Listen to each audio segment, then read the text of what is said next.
How's it going, American truckers? Well, I'm just chilling here at home, uh, and decided I wanted to reach out to everybody, see how everybody's doing tonight. Hope everybody's doing well. Just going to discuss something. As truck drivers, if we're working for a decent company, we're making decent money.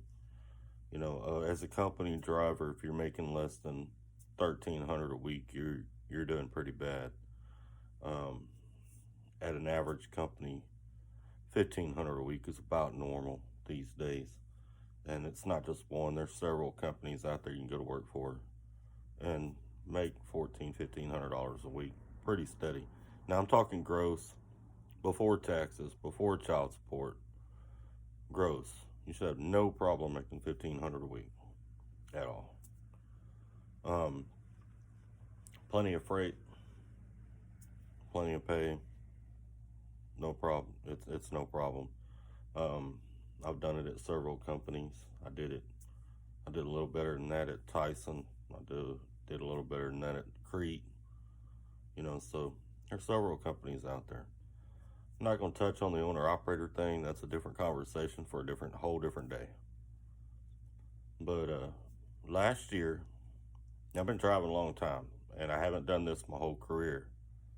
And I'm not special at all. Trust me, I'm just an average driver. But last year, I was able to save in my savings account just over $27,000. Still running the same freight. Still driving a 65-mile-an-hour truck. Still a company driver. I know some of y'all are probably flipping out right now going, bullshit. I'm going to explain to you how. You can do it too. Any one of y'all can do it. Okay, there's only one thing that might change that. And I'll get it out in the front. And it's going to depend on your bills at home. What I did last year is I cut everything. I went through a divorce, so I cut everything at home completely off. I got rid of my place. Got rid of my car payment. Got rid of everything. I went to living in the truck. When I was at home, I either stayed with family, or I rented a room, or I'd rent a cabin, or whatever. But I'd rent it just for that time off, and then I went back to work. All right. Wasn't no sense in keeping it all the time. You're only there a few days a month. But anyway, that was step one. Step two, I started writing down every time I spent money, how much I spent and what I spent it on. And over the course, it didn't take long, a couple weeks, I was able to home in on where I was spending the most money at. Comes down to food. Yeah, I spent more on food than I spent on cigarettes, than I spent on truck toys, than I spent on anything. Food was the biggest cost. And it almost boils down to every time you go in a truck stop and eat, or you buy food out of a truck stop, you can just about bet on blowing a $20 bill. And that's by myself. I could just about bet on blowing a $20 bill. If I ate somewhere nice, probably gonna cost me a little more than that. So, start thinking, how can I cut that cost down? Well, I started changing up my eating habits. I went to eating once a day instead of eating 2 or 3 times a day. I'd snack a little bit. I'd stop at Walmart and buy some snacks.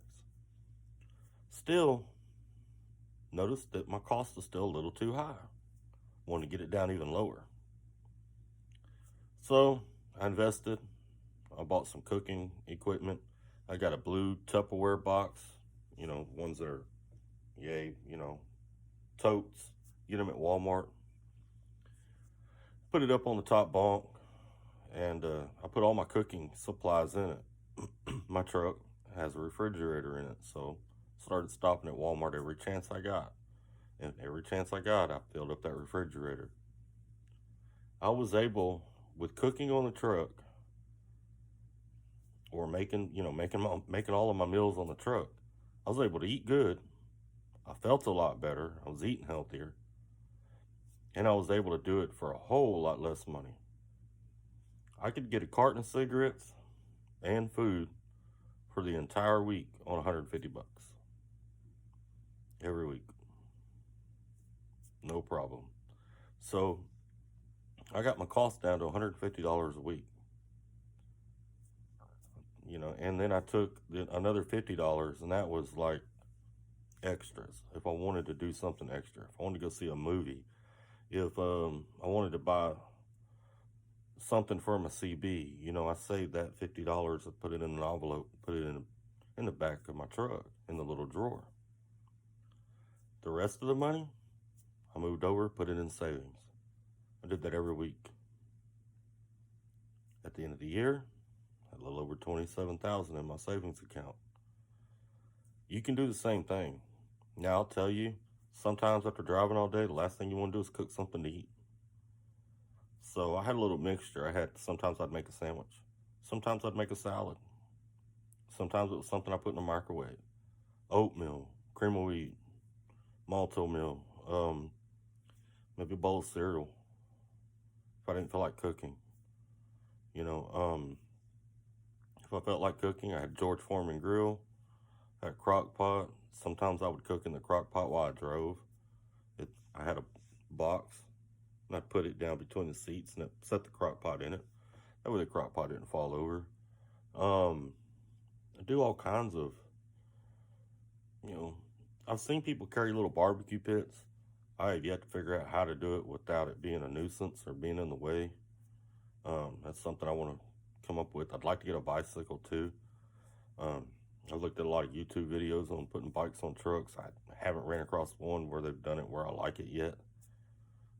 If I come up with a system for doing it, I'll make a YouTube video on it. Kind of help other drivers. Bicycle would be a game changer. Years ago when I was training, my trainer actually had a bicycle on his truck. And he used to go to the bowling alley and go bowling when we were parked sometimes. I remember he did that one time. He'd go to pawn shops. Sometimes he'd just take a ride around the neighborhood. So it gets you out of that environment. Get your mind into a more relaxed environment riding a bike. He was in a lot better mood when he rode his bike. But, this year I got one of the apps where I can put money in for stocks. I'm not going to advertise them. Obviously, they don't pay me nothing, so there's a ton of them out there. So if you're interested in that, you can find one. But I'm thinking about this year taking 50% of what I save and putting it into stocks. Who knows? But I'm 40 now. So if I'm able to maintain and my health holds up, there should be no reason at this pace why I'm not retired and living very well by 50. By 45, I should be able to pay cash for a house. So by 50, I should be set very well and ready to retire. 55 at the most. We have a great opportunity, drivers. We have a great opportunity to lower overhead and live a pretty good life. We just got to take advantage of it.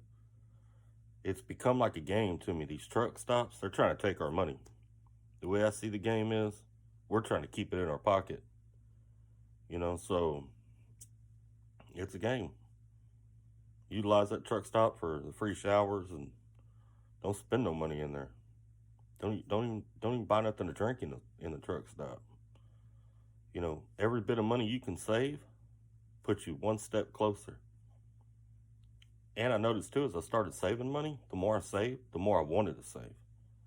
And some weeks I was able to save more than that. Like if I got into North Carolina, South Carolina, Virginia, Missouri, where cigarettes are cheaper, I'd buy 2 cartons or 3 cartons.